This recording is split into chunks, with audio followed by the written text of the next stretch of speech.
to, gising na gising tayo. To the point na walang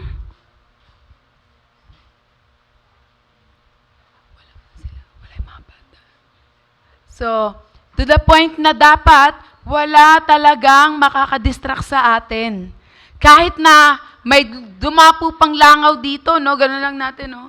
Ganun lang, huwag ka dyan, huwag kang nakaharang dyan kasi ako ay focus sa pakikinig ng salita ng Diyos. So, huwag nating hayaan yung katabi natin at kung sino pa man. Kasi lahat ng bagay pwedeng gamitin ng kaaway, pero sabi nga, nasa atin pa rin kung ano yung pipiliin natin. Kung magpapadistract tayo or magtatagumpay tayo sa pakikinig. Kasi yung pakikinig, dun daw nagmumula ang pananampalataya.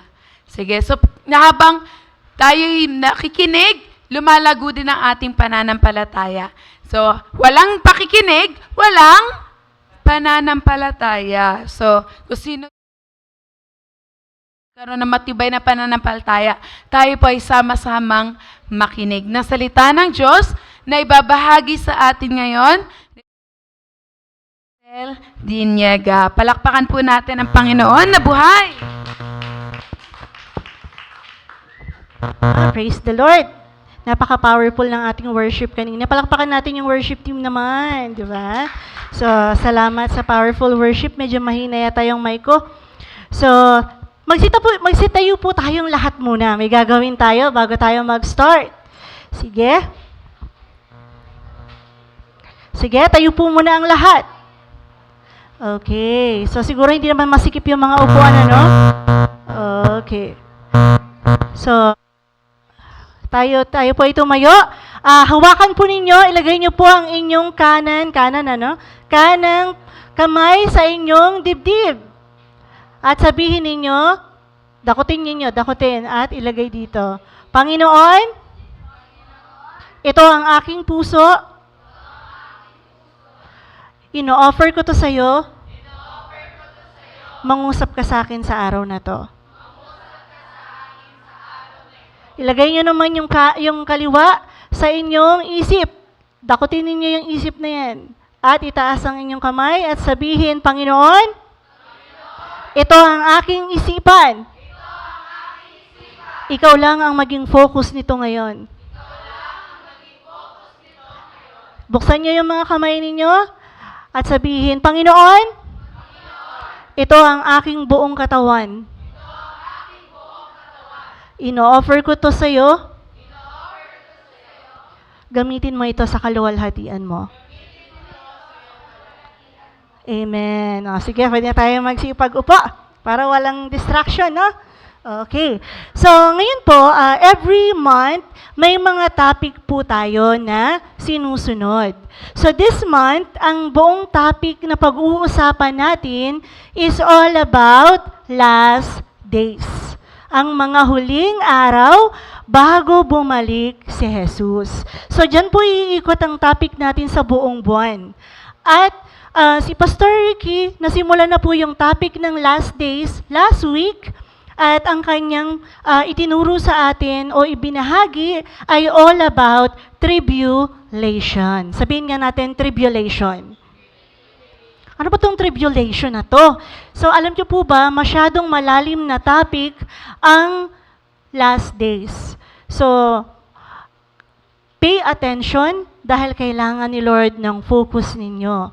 So, sinasabi dito na, yung topic ni Pastor last week na tribulation, nabanggit doon na may 3 klase ng tribulation ang pwedeng maranasan ng mundo.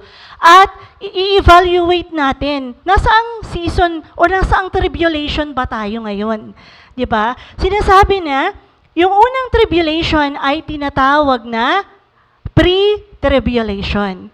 Ano po ba yung pre-tribulation? Ito po ay matinding paghihirap. Sige. Bago natin puntahan yung tribulation, sinasabi sa Bible na bago dumating si Jesus, makakaranas muna ang mundo ng 7 years na matinding paghihirap. Yan po ang sabi sa Bible. Ngayon po, sinasabi dito na bago siya dumating Itong tribulation na to na tatlong klase ay pwedeng maranasan to ng mundo. Yung unang tribulation na binanggit ni Pastor na pre-tribulation, ito po ay ang paghihirap pagkatapos ng rapture. O ngayon, ano po yung rapture, sister? Bago na naman, kakabago lang ng tribulation, tapos rapture. Marami kayong matututunan ngayon. Hindi na kayo mga baby Christians, kaya nga kayo ay hinahanda na ni Lord sa mas malalim na kaalaman. Tribulation, matinding paghihirap, at yung rapture po, sinasabi na ito po ay isang event kung saan ang mga namatay na at nabubuhay na naging tapat sa Diyos, sila ay kukunin at dadalhin sa alapaap, yun po yung rapture. At katatagpuin doon ng Panginoon sa kanyang pagbabalik sa second coming na sinasabi nila, at sila'y dadalhin ng Diyos sa kaharian niya para habang buhay doon sila makasama. So sinasabi na yung pre-tribulation, pagkatapos ng rapture, pag kinuha na yung mga naging tapat, saka mangyayari yung matinding paghihirap na 7 taon na mararanasan ng maiiwan. Sino yung maiiwan? Yung mga Kristiyanong di naging tapat, yung mga taong walang pananampalataya. Sila yung dadanas daw ng 7 years na paghihirap, yun daw yung pre-tribulation. Pero yung sinasabi naman ng isang tribulation, yung matinding paghihirap, tinatawag na mid-tribulation. So sinasabi yung isa pre-tribulation, rapture muna, bago yung matinding paghihirap na 7 taon. Yung mid-tribulation, ang sinasabi ay 3.5 years muna ng 7 taon, maghihirap na kasama, ang mundo, nakasama yung mga naging tapat na nabubuhay. So, tayo mga nabubuhay, mararanasan pa natin yung mga paghihirap sa 7 taon. Ano ba yung mga paghihirap? Sabi, di ba, ang 4 na uri ng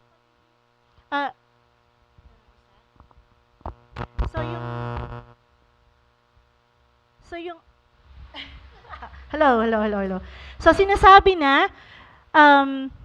yung paghihirap, yung paraan ng pagpaparusa ng Diyos ay ang kagutuman, mga gera, mga kalamidad, nakamamatay na karamdaman. So sinasabi na sa 7 taon na sinabi na makakaranas ang mundo ng paghihirap, 3.5 na taon ng 7 taon na yon, mararanasan nating mga tapat kasama ng ibang mga hindi mananampalataya yung paghihirap na yon bago dumating yung rapture, bago dumating si Jesus. So ibig sabihin, parang kung titingnan nyo, nararanasan na natin, di ba? At ang sabi sa Biblia, sa 7 taong matinding paghihirap, yung mga gera, kalamidad, nakamamatay na karamdaman, matinding kagutuman, yan ay pasimula pa lamang ng matinding hirap na darating. So imagine, pasimula pa lang yun, maring kayo hindi nyo nararanasan kasi wala tayo sa mga bansa na ginigera. Di ba? Pero yung kagutuman, mga nakamamatay na karamdaman, nararanasan na natin, di ba? Nung may COVID, anong pakiramdam nyo? Takot na takot tayo, di ba?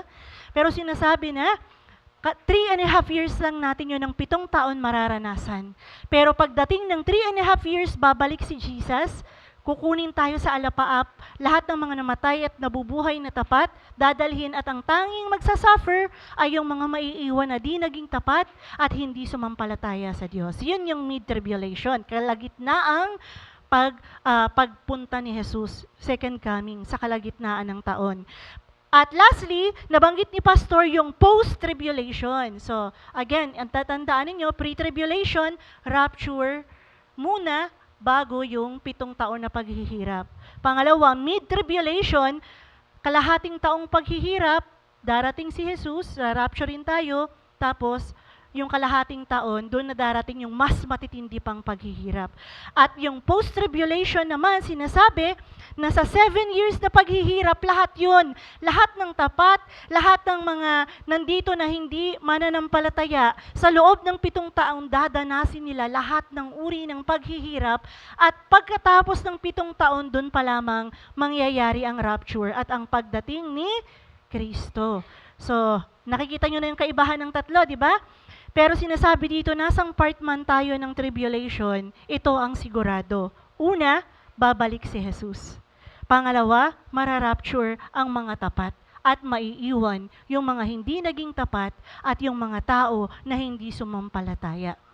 Kaya nga, sa mga magiging tapat, gustong sabihin ng Diyos sa Revelation 14:12, this means that God's holy people must endure. Sabi yung mga anak ng Diyos na banal, dapat magpatuloy.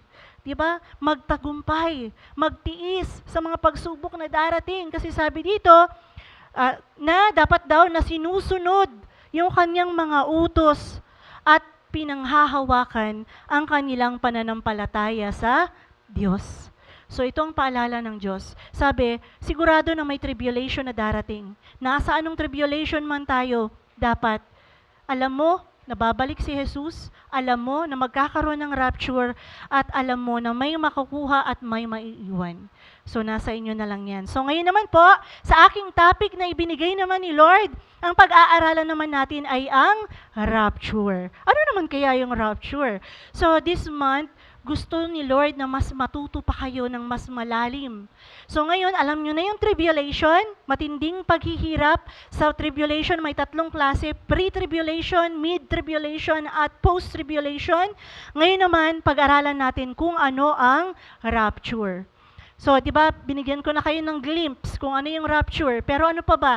Deeper explanation ng rapture. Sa ibang translation sa English, ang rapture ay, wait lang kuya. Caught up. Sinasabi, caught up. Diba? Rapture is caught up. Sa Latin, ang rapture ay rapturo. Sinasabi na sa Greek, ang rapture ay harpazo. O yan, may mga natututunan na kayo ha. Sabihin mo, harpazo. O, harpazo. Sa Latin, rapturo. At sa Tagalog, pagdagit, pag-agaw. Di ba may napapanood kayo na mga tao sa mga palabas na pinapakita yung rapture na biglang nawawala yung damit, naiwan yung damit, tapos sila tinangay no, sa alapaap. Di ba? May mga naiwan, may mga nawawala. So yun po yung rapture. Sa Tagalog, pagnakaw, pag-agaw, pagdagit, at pagdala sa alapaap para katagpuin ang Diyos. So yan po. In a deeper explanation, sabi dito, rapture is a belief that at the second coming of Jesus, true believers will be caught up, will be snatched away. Sabi, to meet the Lord in the clouds, to be with Christ, while the unbelievers and unfaithful will be left behind to face the wrath of God. Sa Tagalog po, ito ang rapture daw po ay isang paniniwala na sa pagbabalik ni Jesus, ang mga naging tapat na namatay at muli at nabubuhay ay katatagpuin siya sa alapaap upang kung nasaan ang Diyos ay makasama nila silang palagi. At ang iba naman ay maiiwan para danasin ang matinding galit ng Diyos. Amen? So yan po ang rapture. Pero ang tanong, dahil alam nyo na yung tribulation at na-explain ko na rin sa inyo yung rapture, are you ready? Yan ang tanong. Handa ka na ba? Kung sa darating na matitinding pagsubok, alam mo na darating talaga yan, handa ka na ba? Kung darating si Jesus, magkakaroon ng rapture, masasabi mo ba na handa ka na? Masasabi mo ba na masasama ka dun sa mga tao na ire-rapture? O baka naman makasama ka dun sa maiiwan at magdurusa dito sa lupa? So yan ang i-examine natin sa araw na ito. So, bago tayo magsimula, sasagutin ni Lord ngayon ang mga tanong sa salitang apam. Sabihin mga apam. Sino yung mahilig dyan sa mga apam? Apam. Oh yeah. Ha? Apam. Apam! basta. Apam yan, apam. So, ano ba yung apam na yan na sasagutin ni Lord? So, yung letter A sa apam stands for, ano yung rapture? So, nasagot na ng konti natin kung ano yung rapture, di ba? So, ano naman yung letter P sa apam? Sabi, paano ito magaganap? So, sasagutin ni Lord, paano ba magaganap yung rapture? At number 3, yung letter A sa apam ay, ano ang nais na ituro sa atin ito? At sa huli, yung letter M, ano kaya yung letter M? Bakit ito mahalaga sa atin? Ngongo, bakit? Hindi ba kasi? Kailangan ko kasi ng M. Kailangan ko ng M, wala akong maisip na letter M. Kaya sabi ko, bakit mahalaga sa atin ito? Ayun, tama, tama, tama. So sa APAM, yung letter M ay mahalaga ba ito sa atin? So, bago natin sagutin ang mga katanungan na yan, let us all pray, bow our heads, and ask the Lord to speak in our hearts. Lord, maraming maraming salamat po sa iyong mensahe, sa iyong pagtuturo sa amin, sa iyong pagpapalakas ng aming espiritual, at sa kagustuhan na kami maihanda upang masiguro mo, Panginoon, na kami magtatagumpay at katatagpuin ka namin sa alapaap upang makasama ka namin habang buhay na masaya sa iyong kaharian. Lord, mangusap ka sa puso ng bawat isa. Tanging ikaw ang marinig at ng kanilang mga puso at isipan, Panginoon. At itong mga salita na ito ay magpalakas ng kanilang kaluluwa at magbago ng kanilang pananaw sa buhay, Panginoon. Salamat po, God. Binibigay ko na sa iyo ang stage na ito, Lord. Ikaw ang mangusap sa mamamayan mo. In Jesus' name, Amen. So magsipagbukas po tayo. Sabi dito, sagutin natin yung pangalawa. Kasi yung una, ano yung rapture? Na-explain ko na, ito ay event. Hindi ito basta salita lang. Ito ay event, pangyayari. Malaking pangyayari kung saan sinasabi na pagbalik ni Jesus, kukunin yung mga naging tapat na namatay at nabubuhay para katagpuin sa alapaap at dalhin sila sa kaharian ng Diyos. So number 2, sa paano ito magaganap? So, basahin natin ang 1 Thessalonica chapter 14 verse 16 to 18. So, sa may mga Bible dyan, I hope matuto na tayo laging magdala ng Bible. Mga kapatid, ang Bible ay hindi pang bahay lang. Okay? Hindi pwedeng nagsisimba kayo yung mga Bible nyo nasa bahay. Okay? So, buksan natin 1 Thessalonica chapter 4 verse 16 to 18. So, sabi po dito, sa mga walang dalang Bible, dito po sabay-sabay nating basahin. Sige po, basahin natin yung nasa harapan. Panginoon, ang bababang mula sa langit na may isang sigaw, may tinig ng arkanghel at may pakakak ng Diyos. At ang nangamatay kay Kristo ay unang mga mabuhay na maguli. Dapat dyan RCBM eh. Wait lang kuya, ito na lang. 1 Thessalonian, RTPB dapat yung downloadin mo. RTPB.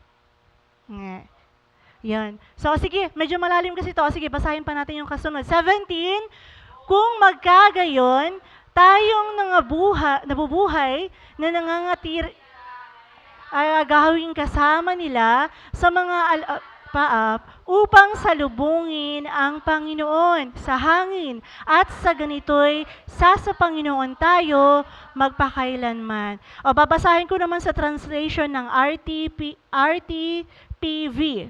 So RTPV, sabi dito, sa 16, sa araw na iyon, kasabay ng malakas na utos ang tinig ng arkanghel, ang tunog ng trompeta ng Diyos, bababa ang Panginoon mula sa langit. So unang bababa ang mga anghel, archangels, at iihipan yung malakas na trompeta. At sabi, saka bababa sa langit si Jesus. At sabi, ang mga namatay na sumasampalataya kay Kristo ay bubuhayin muli. So babangon sila mula sa so hindi totoo na kapag namatay, nandyan pa yung kaluluwa, huwag kayong maniwala doon. Demonyo na lang yun, ginagamit yung takot ninyo at imagination. Pero sinasabi na pag namatay ka, di ba, pag naging tapat ka, hindi ka kagad pupunta rin sa langit. Mag-iintay ka pa sa pagbabalik ng Diyos. Sinasabi na doon ka lang sa grave. Wala kang makikita, wala kang gagawin, naghihintay ka lang sa pagbabalik ng Diyos. Pag dumating si Jesus, sabi, sila ay babangon sa kanilang kinalilibingan at sabi dito, dadalhin sila sa alapaap at sabi dito, pagkatapos naman, tayong mga buhay pa na natitira ay titipunin sa alapaap kasama ng mga na binuhay ng Diyos upang salubungin ang Panginoon sa himpapawid. Sa gayon, makapiling natin siya magpakailanman. Sa 18 sabi, kaya nga, palakasin ninyo ang loob ng bawat isa sa pamamagitan ng aral na ito. So, ang sinasabi dito ng Diyos, paano mangyayari yung dakilang araw na mararapture tayo?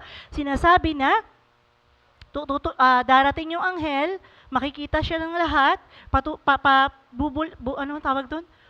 Ano ba yun? Iihipan yung malakas na trumpeta para makuha yung atensyon ng lahat ng mga tao. Kumbaga, sabi nga, sisigaw yung anghel, di ba? May utos.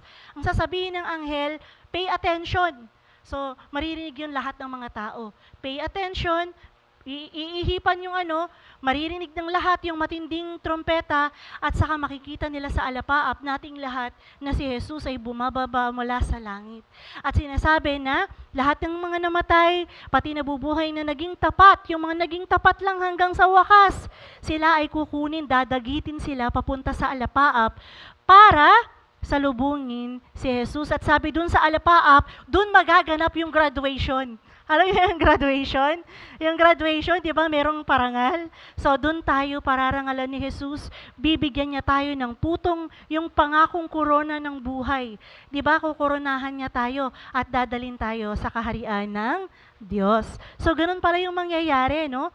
Pero sa deeper explanation pa, hayaan niyo po na ibahagi din namin sa inyo yung sa salita sa Matthew chapter 24, verse 40 to 42.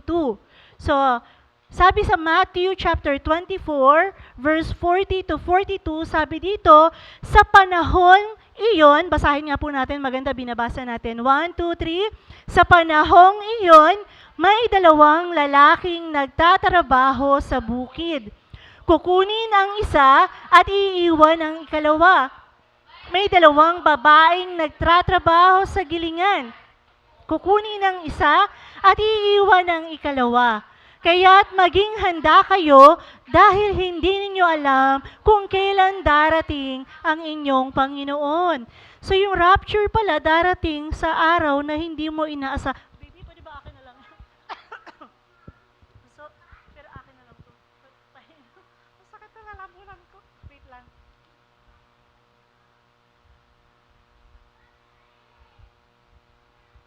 Okay.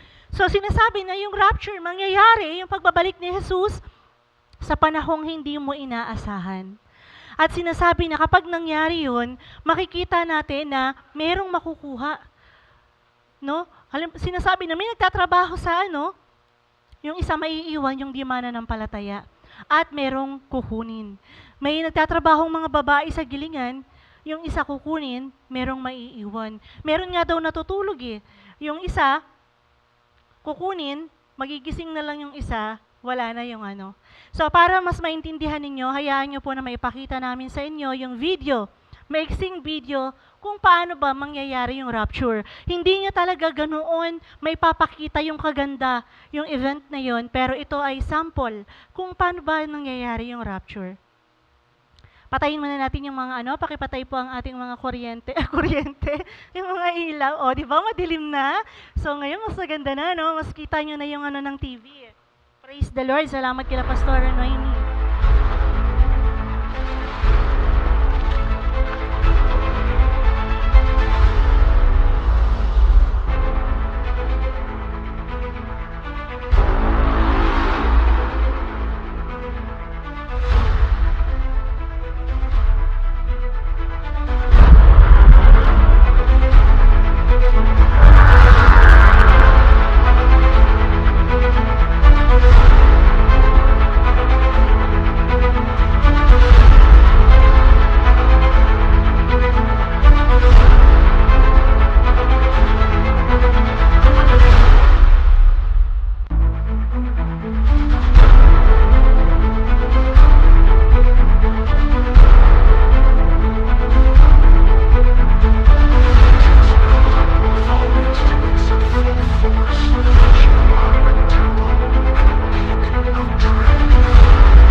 glorify body.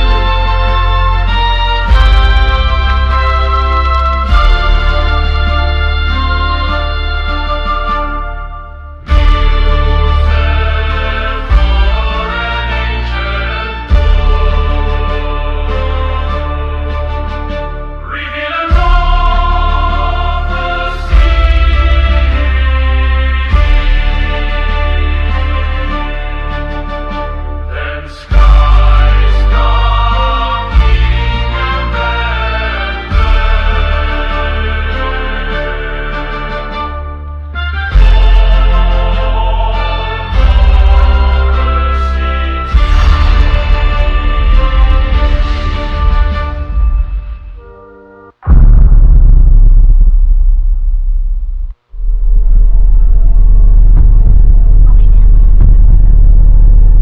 Yun. So, hindi natin tatapusin, mga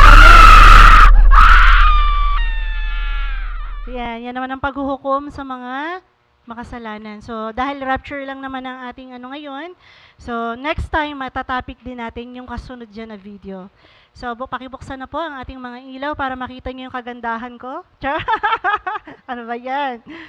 Okay, so I hope na-encourage kayo sa video na yon. So, ganun po ang mangyayari. Bubuhayin yung mga namatay. Bibigyan sila ng panibagong katawan kagaya nung kay Jesus. 'Di ba? Hindi na siya katulad ng katawan nyo na nagugutom. Hindi na siya katulad ng katawan nyo na nabubulok o tumatanda. Ito ay panibagong katawan kung saan mas bumabata kayo, mas gumagwapo at gumaganda. 'Di ba? Imagine. So, napakaganda pala ng panibagong katawan na yon. So, ganyan yung mangyayari po. So, ngayon, sa number 3 na tanong, ano ang nais itong ituro sa atin? Bakit kailangan nating malaman ano yung tinuturo ng rapture sa atin? Una, itinuturo nito na dahil alam natin na may rapture, kailangan natin ng paghahanda. Hindi po pwedeng maging petiks tayong Kristiyano kasi malapit nang dumating ang Diyos. At sinasabi na anytime pwede siyang bumalik. Ang tanong, ready ka na? Kasama ka kaya sa mga makakasama sa mararapture? Paano kung kasama ka sa maiiwan? Dahil tandaan po ninyo, sabi ni Jesus, not everyone who calls to me, Lord, Lord, will enter in the kingdom of heaven. Hindi lahat ng tumatawag. So, hindi porket may pananampalataya kayo, hindi porket na nagsisimba kayo, hindi porket akala nyo mabait kayo at mabuti kayong tao, akala nyo papapasukin na kayo sa kaharian ng Diyos. Ito ang tatandaan nyo. Ang tanging makakapasok ay yung mga nagiging tapat hanggang wakas. Yung mga sumusunod sa salita ng Diyos. Yung mga na tinuturo namin sa inyo, hindi lang pumapasok sa kabila at lumalabas sa kabila. Dapat kung ano yung naririnig ninyo, natututunan ninyo, pumapasok sa inyong puso at dapat nagiging evident sa inyong buhay ang pagbabago. Alam niyo po, naiiyak ako kasi nung mga nakaraang linggo, hindi ko alam kung paano tatapusin yung paggawa ng church. Kasi yung mga tumutulong pa isa, dalawa. Pero alam niyo po, nabibless ako sa mga nag-effort na talagang tumulong nung mga araw na yon. Hanggang kahapon, sabi ko, paano ba to? Baka pagdating ng Sunday, parang hindi pa yata malinis yung church. Pero napakabuti ng Diyos. Alam niyo po, nagpapasalamat ako sa mga katatayan, kila Pastor Ricky, lalong-lalo na, kila Brother Jay, kila Brother, asan yung brother kong isa? Kila Brother, Mark, di ba? Kila Brother, ano ba pangalan mo? Wala ka kasi. Asan ka ba? Sarot. Sira Brother Lau, di ba? Alam niyo po, nagsasalitan sila, mag-sacrifice para lang tumulong sa church para mapaganda ang church niya to. Hindi pa to final, yung nakikita nyo. Si Ray din po. Si Brother Ray, nung mga umpisa, dito pa yan natulog para lang samahan si Pastor. At kahit na busy, pumupunta siya rito, sumisilip. Sumisilip. Yun, tinitingnan niya kung ano yung maitutulong niya. At si Brother Arnel, hindi naman siya nakapunta, pero kahit papano, nagbigay din siya kahit papano ng pangmeryenda at pangkain na malaking bagay din sa church. Alam niyo po, nakakatuwa kasi itong mga tao na to, hindi to naghahangad ng bayad. Alam niyo po, yung mga binibigay nilang sacrifice, Biruin nyo, hindi sila umaahon para lang talaga ibigay yung time sa Panginoon. Ayaw nilang magpabayad, ano yung panggastos? Pero alam nyo kung bakit ganon? Dahil totoong kumikilos sa buhay nila ang Panginoon.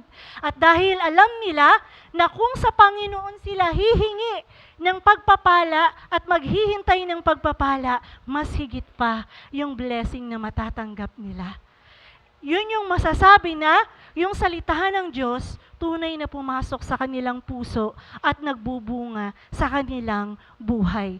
Kapatid, sa rapture, kung dito pa lang, hindi makita ng mga tao sa paligid, yung pananampalataya mo, paano yan manonotice ng Diyos? Kung yung mga tao nga sa paligid mo, hindi nila makita yung faith mo na nagbabago ka, paano naman yan manonotice ni God? Kaya palakpakan natin yung mga katatayan na talagang nagsikap, no, na mag-sacrifice para magawa ito. Great is your reward in heaven. Hindi yan masasayang. Sabi nga, yung physical na blessing, na nauubos yan eh. Pero merong blessing kayo na naiipon sa langit na hindi mananakaw nino man. Amen? Sure, sa Panginoon na yung mga ganyang puso, makakasama kayo sa kanyang pagbabalik. So, ano ang itinuturo sa atin ng rapture? Kailangan natin maghanda. So, kailangan maging evident yung faith natin. Hindi pwede na urong-sulong tayo sa faith. Di ba, babalik ng Panginoon. Di pwedeng hanggang ngayon, nagdududa pa rin tayo sa kayang gawin ng Diyos. Hindi pwedeng hanggang ngayon, iniisip pa rin natin, maglilingkod ba ako o hindi? Pupunta ba ako sa church or hindi? Magbabasa ba ako ng Bible o hindi, kapatid? Kapag papatay-patay ka, maiiwan ka. Ang tanong, gusto mo bang maranasan yung matitinding paghihirap na darating? Anong mararamdaman mo sa may mga asawa dyan? Yung asawa nyo, dinagit na, tapos kayo naiwan. Nakakalungkot naman, di ba? Pero pagka nadagit na sila at doon ka nagsisidal, di ka kasama, huli na ang lahat.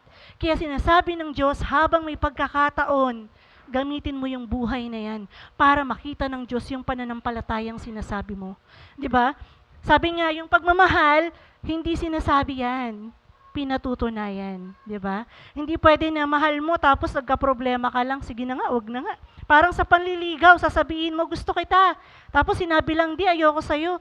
Tapos, suko ka na kaagad. Eh di wala pala yung love na yan. Salita lang. Kasi kung sumuko ka kaagad, binitawan mo kaagad, ibig sabihin, hindi siya ganun kahalaga.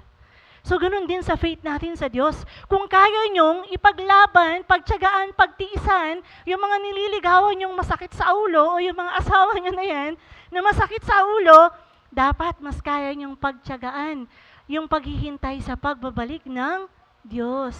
Mahal po ba natin ang Panginoon? Handa ba tayong magtiis para sa Diyos? Handa ba tayo na magsikap na manampalataya hanggang sa wakas? So, handa ba tayo kapag may mga gawain sa church na nandito tayo? Humina? Humina ah. Handa ba tayo kapag kailangan tayo ni Lord? Amen. Hindi lang kayo kailangan sa gawain sa church. Kailangan kayo ni Lord na magliwanag sa kadiliman ng mundong ito dahil gusto niya pa na may iba pang maligtas at makasama sa atin sa pagpunta sa alapaap, sa rapture. Amen po?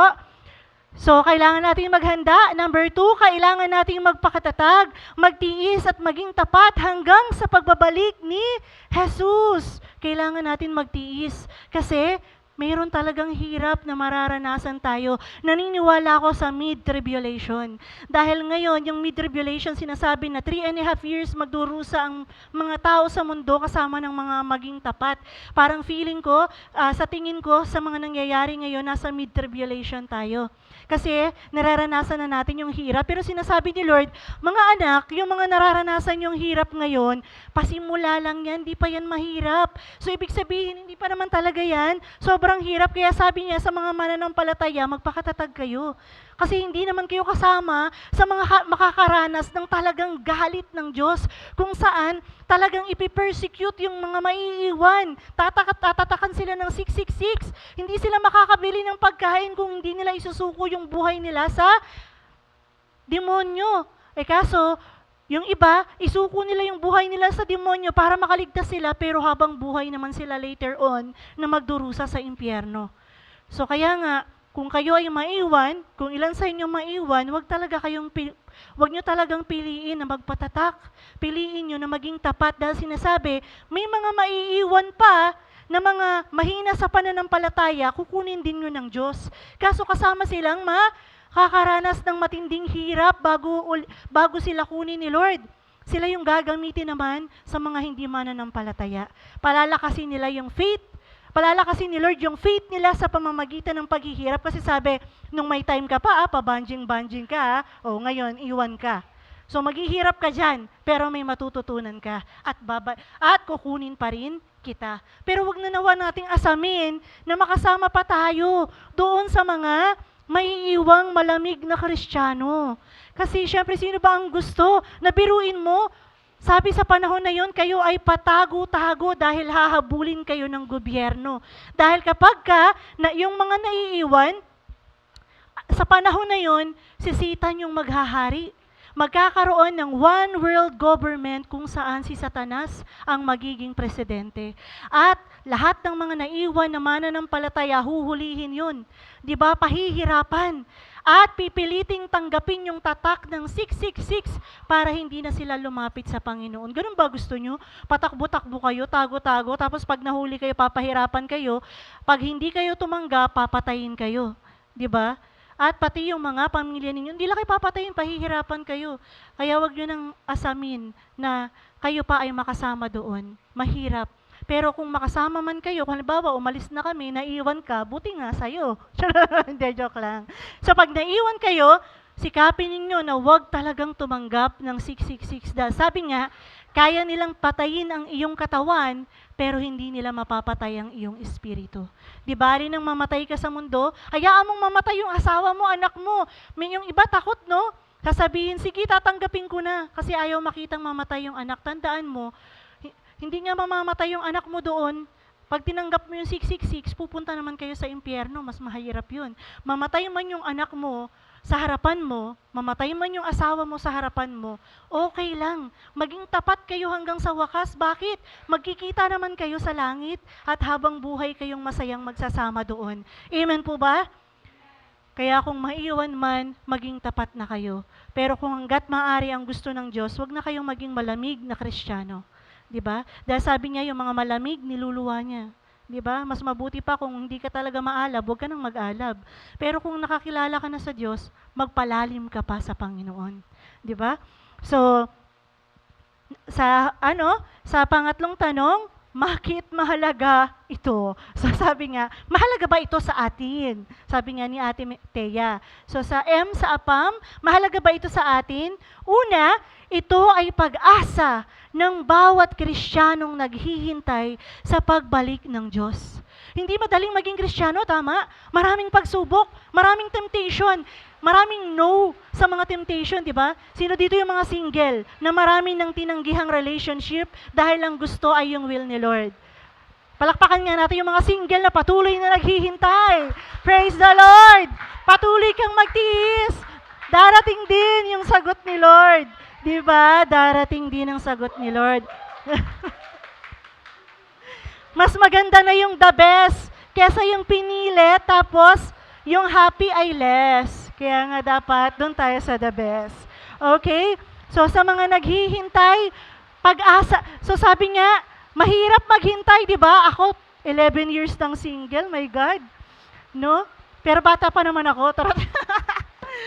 Sila Ate Thea, sila Ate Mean, si Kuya Arman, sino pa dyan yung mga single? So, magtiis kayo at maghintay dahil hindi sayang ang inyong paghihintay. Di ba? Tapat ang Diyos. Kung si Adan nga hindi nang hihingi ng Eva, binigyan ng Eva ni Lord. At yung binigay na Eva talagang fit sa kanya. So syempre meron talagang dakalaan na para sa yung Eva na hindi pagmamayari ng iba. Diba? Yung para sa'yo talaga.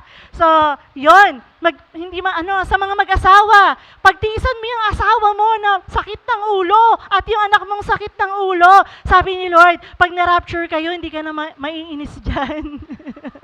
Hindi ka na magtitiis dyan. Diba? Kasi pag nandun na kayo sa langit, panibagong tao na ulit yan. No? Masaya na lang kayong magsasama doon. So, yung mga may marriage, sikapin ninyo na magtiis hanggang wakas.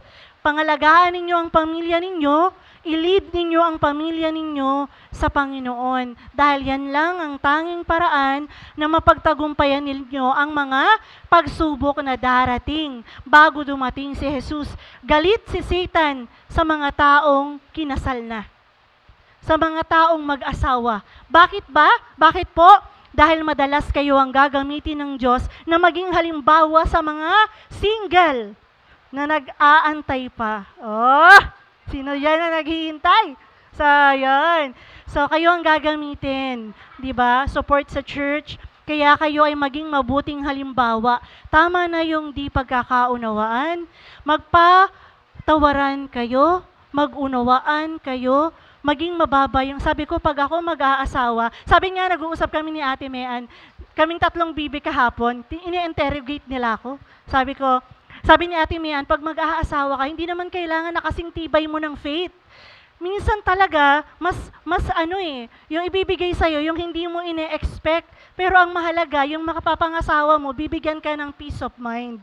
Pero sabi ko, oo nga, no, kailangan talaga yung magiging asawa ko, dahil ako ay matigas, dapat siya humble.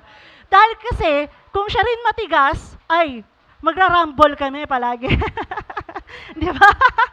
So, kailangan talaga humble.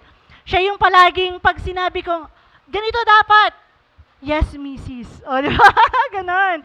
So, syempre yung mga babae dyan, ganyan din talaga dapat, no? Dapat ang pipiliin nyo, humble, pero strong kay Lord. Amen? Humble sa'yo, pero strong kay Lord, humble kay Lord, at aakayin ka lalo papalapit sa Diyos. Yung mga lalaki, ang papel ninyo sa inyong mga asawa, kayo yung aakay sa kanila na lumapit at lumalim sa Panginoon. Hindi pwedeng yung babae yung umaakay, yung babae, pabago-bago isip. Dapat yung lalaki yung bold. Pag sinabi ng asawa, wag na muna tayo magsimba. Dapat kayong mga lalaki, hindi pwede. Sunday to, kay Lord to. O pag sinabing, magtrabaho ka, kailangan natin ng pera. Hindi pwede may gagawin sa church. Parang kila brother, ano? Minsan nag-aalala na yung mga misis, paano yan? Wala kayong ahon. Pero yung mga kalalakihan, hindi pwede pag kay Lord, palakpakan natin ang mga tatay dito sa church. Praise the Lord. No? Praise God. So, yun. So sabi, makakaranas tayo ng hirap, pero kayo ay dapat magtiis. Ito ay panandalian lamang. Kaya nga, ito yung pag-asa ng Kristiyano na kahit man may paghihirap akong pwedeng maranasan sa 3.5 years, Lord, ayos lang. Kahit may mga tinatanggahin akong wrong relationship na pwedeng maglayo sa akin, ayos lang, Lord. Kasi alam ko, yung pinaka-the best relationship ko sa'yo, makikip ko yon. Mawala na yung lahat, pero yung relasyon ko sa'yo, Lord, hindi mawawala. Hindi ko yun bibitawan. Mawala na yung kaibigan ko, mawala na yung trabaho ko, mawala na yung mga maling kaibigan na nandyan sa akin, pero hindi mawawala yung faith ko sa Panginoon. Amen po ba? Amen. Hindi dapat mawala yung faith, mawala na lahat. So, sabi dito, bakit ito mahalaga? Ito ay pinakamalaking araw kung saan sa wakas makikilala mo na yung Diyos na hindi ka sinukuan. Alam mo, minsan kapag kami mga tinatanggihan akong relationship na minsan gustong-gusto ka na, Lord. Ang tagal-tagal ko na naghihintay, God. Pero may darating, pero temptation, no? I-resist mo yun kahit gustong-gusto mo na kasi ang gusto mo, yung will ng Diyos ang masunod sa buhay mo. Pero masakit, di ba? Masakit kasi pagka hindi mo nakuha yung gusto mo, ang sakit eh. Di ba? Kasi gustong-gusto mo na, ipinagpipray mo, tapos may darating, tapos temptation lang pala. Tapos, pero sinasabi dito na okay lang, Lord.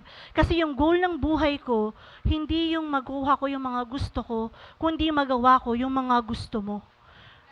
Hindi pwedeng sa relationship ang iniisip ng mga tao, basta tumibok yung puso ko, yun na. Hindi po ganon. Ang taong malalim kay Kristo, iniisip kung will ba yan ng Diyos. Amen? Dahil tayo ay laging nakabase sa kung ano ang sinasabi ng Diyos sa kanyang salita. Oo nga, nandiyan na. Nagsisimba nga yan. Malalim ba yan sa Panginoon? Oo nga, nagsisimba na. Tapat ba talaga yan pag wala sa church? Oo nga, nagsisimba na. Nagpe-pray at nagbabasa ba yan ng Word of God?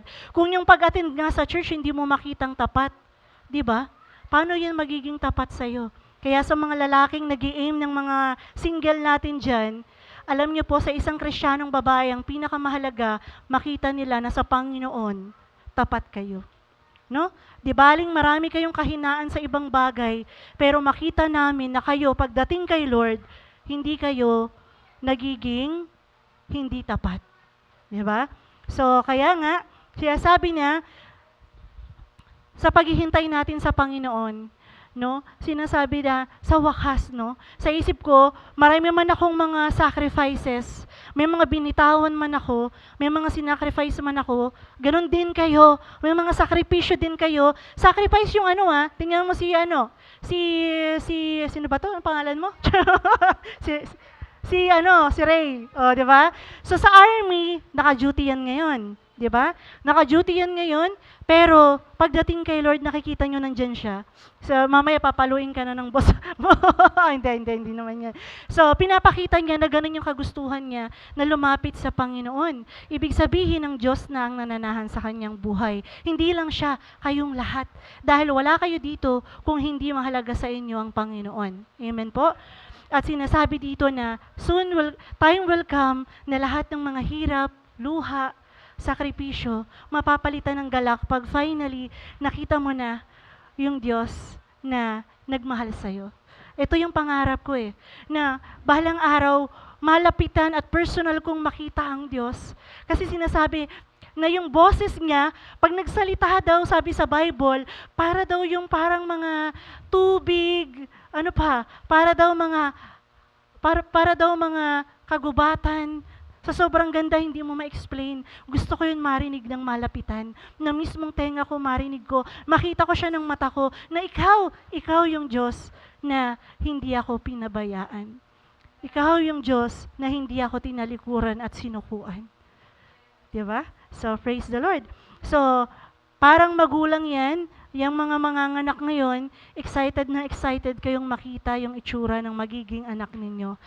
Sa panganganak, hindi magiging madali yung pagle-labor, yung paglabas ng baby, pero napapawi lahat kapag nakita nyo na ang anak ninyo. Ganon din sa atin, sa Panginoon. Para tayong nagle-labor, makakaranas tayo ng matinding hirap, no? Pero mapapawi lahat yon pag nakita mo na si Jesus. Pag nakita mo na ang Diyos, at pag nakita mo na yung kalangitan, kung saan doon ka na panghabang buhay. Walang-wala, sabi sa Biblia, yung hirap na nararanasan mo sa kagandahang hinanda ng Diyos sa iyo sa pagbabalik niya. Amen? So, di bali nang nag-labor tayo, nahirapan tayo, basta sa rapture kasama tayo. Amen? Basta sa rapture kasama tayo. So last na lang po, konti na lang po, binibigyan niya ako ng time nung nasa dulo. Sabi sa Romans 8:25, ngunit kung umaasa tayo sa hindi natin nakikita, hinihintay natin iyon ng buong tiyaga. Sino yung mga may nililigawan dyan?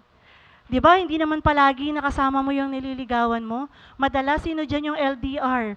Yung minsan, yung mahalaga sa'yo, mahal mo, pero hanggang video ko lang kayo. Di ba? Dahil may trabaho, malayo. Siyempre, di ba, kapag mahalaga sa'yo, gusto mo lagi kasama? Di ba? Pero anong sinasabi doon?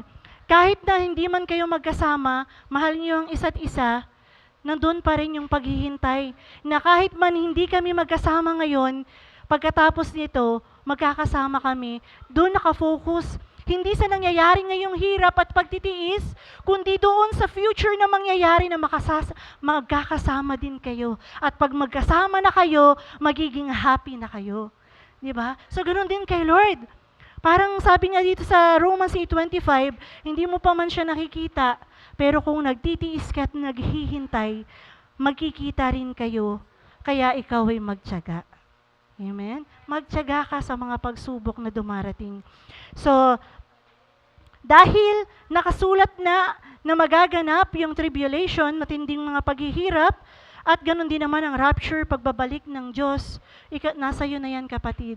Gusto mo bang makasama sa rapture o gusto mong maiwan? At pag sinabi mong gusto mong makasama, hindi yan doon nagtatapos sa gusto mo lang. Ang kasunod nun, dapat may action ka. Di ba? May marami kasing ibang tao, gusto lang natapos na doon, gusto kita. Tapos walang action. 'Di ba? Pero sinasabi pag sa faith, pag sinabi mong gusto mo, dapat may pagkilos. Kasi yung pananampalatayang walang gawa ay patay at walang saysay. So pag sinabi mong gusto mong masama sa rapture, dapat nagseseryoso ka sa relasyon mo sa Diyos. Hindi pwedeng pagdating sa labahan, talo ka na. Hindi pwedeng kapag wala kayong pera, di ka na makapag-church. Hindi pwedeng yung kapag may problema kang pinagdadaanan, hindi ka na makapag-pray at makapag-worship. Tandaan mo, dapat ngayon ka maging mas matatag at matalino. Naghahanda ka dapat kung gusto mong makasama sa Diyos. So, ito po, sabi, tatapusin na natin. Sabi dito, maaaring gumising ka na lang isang araw. Wala na yung iba. Ngunit ikaw nandito pa. Ano ang gagawin mo pagka nagkaganon? Diba? So, pag-isipan mo itong mabuti. Merong isang kwento, tatapusin ko ito sa isang kwento. May isang magnanakaw na dinala sa husgado dahil siya'y nahuling nagnanakaw. Doon sa husgado, may isang lumitaw na lawyer para ipagtanggol tong makasalanan na to. Sinasabi niya na napatunayan siya nagkasala, inamin niya yung pagkakasala niya, nagsisisi na siya, bigyan siya ng pagkakataong makalaya. So, pinansahan, binigyan ng pagkakataon, nakalaya siya. Kaso lang, di ba, yung tao, hindi makontento sa isang parusa eh. Inuulit-ulit ang kasalanan. So, nagnakaw ulit siya at nahuli na naman siya. Tandaan nyo, walang kasalanang, walang kaparusahan. So, nahuli na naman siya. So, nandun ulit yung lawyer na yun sa pangalawang pagkakataon. Sabi, meron talagang ganun eh. Sa umpisa talaga, minsan inuulit talaga eh. Pero baka pwede pa natin siyang bigyan ng pagkakataon.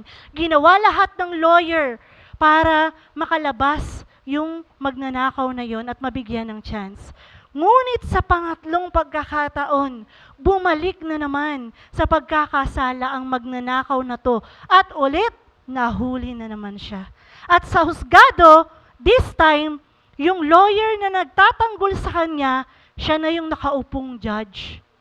Ngayon, kampante to ngayong magnanakaw na to, sabi niya, nung lawyer pa to, pinagtanggol ako nito. Eh di lalo na ngayong judge na siya. Mas malakas na yung kapit ko, makakawala din ako nito, makakatakas na naman ako. Pero ang nangyari, pinatawan siya ng kaparusahang matagal na pagkakakulong, walang piyansa. At sabi niya, bakit ganun? Nung lawyer ka pa, pinagtatanggol mo ako ah. Ginawa mo lahat para makalaya ako at mapawalang sala sa kasalanan ko. Bakit ngayon kung kailan judge ka na, mas mataas na yung tungkulin mo? Bakit pa ako ngayon nakulong? At nagsabi yung judge, nung lawyer ako, ang trabaho ko ay ipagtanggol ka at mapawalang sala ka. Pero ngayon na ako ay judge na, ang trabaho ko ay humusga at humatol ng tama sa kung paano ka nakagawa ng pagkakasala. So mga kapatid, nung unang pagpunta ni Jesus, siya po ay isang lawyer, isang tagapagligtas. Namatay siya sa krus dahil gusto kanyang mailigtas sa paulit-ulit mong pagkakasala. Nasasaktan ako kasi katulad ng magnanakaw, maraming beses din akong nagkasala.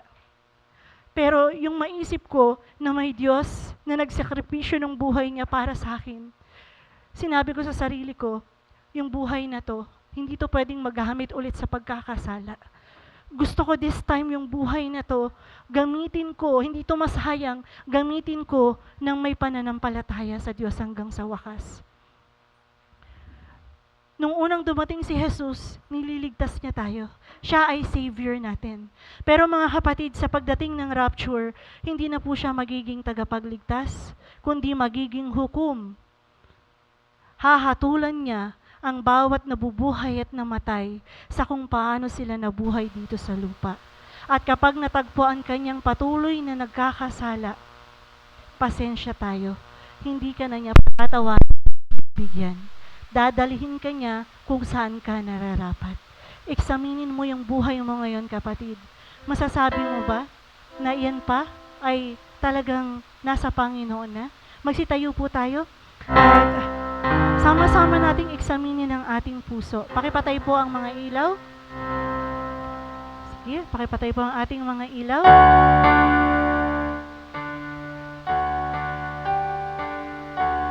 Sige. Tayo po'y pumikit at kausapin natin ang Diyos, ikaw lang at ang Panginoon.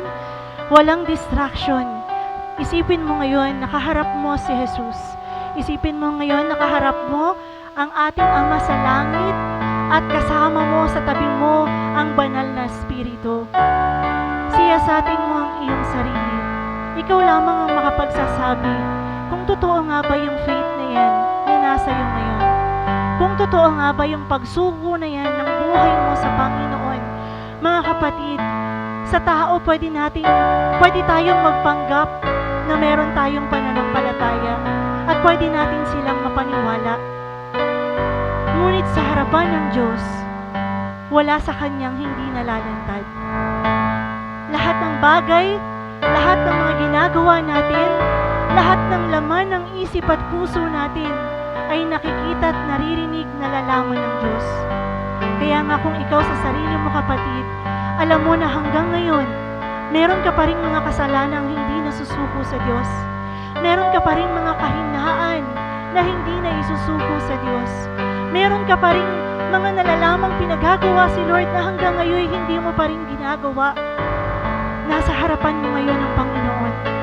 Humingi ka ng tawad. Humingi ka ng lakas na mapagtagumpayan yung kasalanang hindi mo mabitawan. Humingi ka ng lakas na magawa yung bagay na pinagagawa ng Diyos na piling mo hindi mo kaya. Sa sarili mong paraan, hindi mo magagawa yung pinagagawa ni Lord. Naiintindihan niya yan. Kaya nga sinasabi niya sa'yo kapatid, kailangan mo ng lakas na nagmumula sa Kanya. At ang kailangan niya lang ay mag-humble ka at sabihin mo sa Kanya, Ama, Panginoon, hindi ko kaya. Hindi ko kayang magbago. Hindi ko kayang maisuko yung mga kahinaan ko sa'yo. Hindi ko kayang gawin yung pinagagawa mo, Lord. Pero kung yan talaga yung nais mo, kung yan yung plano mo, Lord, bigyan mo ko ng lakas na magawa yun para sa'yo. Gawin mo po yung buhay na ito na maging liwanag ng lugar na ito, ng mundong ito, Lord, upang sa pagdating ng rapture, God, makasama ako sa mga taong naging tapat na haharap sa'yo. Salamat, Jesus, sa sakripisyo mo para sa akin. Salamat dahil hindi mo ako sinubuan. Salamat dahil hindi mo ako pinabayaang mamuhay sa kasalanan. Salamat dahil ikaw ang nagbayad ng kasalanang ako ang gumawa at patawad. Patawad, Jesus, kung patuloy pa rin ako nagkakasala ngayon sa kabila ng sakripisyong ginawa mo para sa akin, Lord. Patawad kung sa kabila ng pagkakaalam ko ng malaking sakripisyo mo, Ama. Madalas ako pa rin ang nasusunod sa buhay ko. Yung mga gusto ko pa rin yung sinusunod ko. Patawad kung may mga pagkakataon na hindi ko tunay na maibigay ng buo yung oras ko, yung lakas ko sa'yo. Patawarin mo ako sa lahat ng mga pagkukulang ko. Patuloy mo akong baguhin. Patuloy mo akong gawing kawangis mo. Patuloy mo akong gawing banal sa iyong harapan. Patuloy mo akong gawing liwanag at asin sa mundong ito. Kapatid, posible yun sa tulong ng Diyos. Tanggalin mo na yung pride sa puso mo. Tanggalin mo yung pusong hindi makapagpatawad. Tanggalin mo yung pusong mapagmataas. Huwag mong tingnan ang mga kahinaan mo. Tingnan mo yung kalakasan ni Kristo. Tandaan mo, you can do all things through Christ who will give you strength. Si Jesus ang magbibigay sa iyo ng lakas. Maraming salamat, Panginoon. Naniniwala ako ng mga salita mo ngayon ay hindi nasayang dahil ito'y magbubunga ng sagana sa buhay ng aking mga kapatid. Nawa hindi lamang sila nandito ngayon, Lord, ngunit sama-sama ko silang humarap sa iyo balang araw sa iyong pagbabalik. Salamat, Ama. Sa iyo ang papuri, sa iyo ang pagsamba, lahat ay magsabi ng Amen!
nang sa'yo'y sumamba. Wala nang ibang nanaisin pa, kundi pasalamatan ka.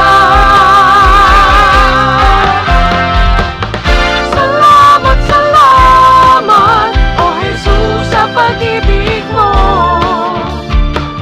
Walang ibang nagmahal sa'kin na katulad mo.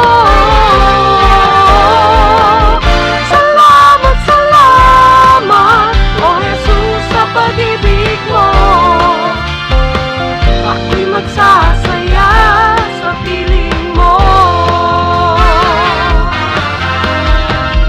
Salamat, salamat, O Jesus, sa pag-ibig mo. Walang ibang nagmahal sa'kin na katulad mo. Salamat, salamat, O Jesus, sa pag-ibig mo. Ako'y magsasaya sa piling mo.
Low. Praise God.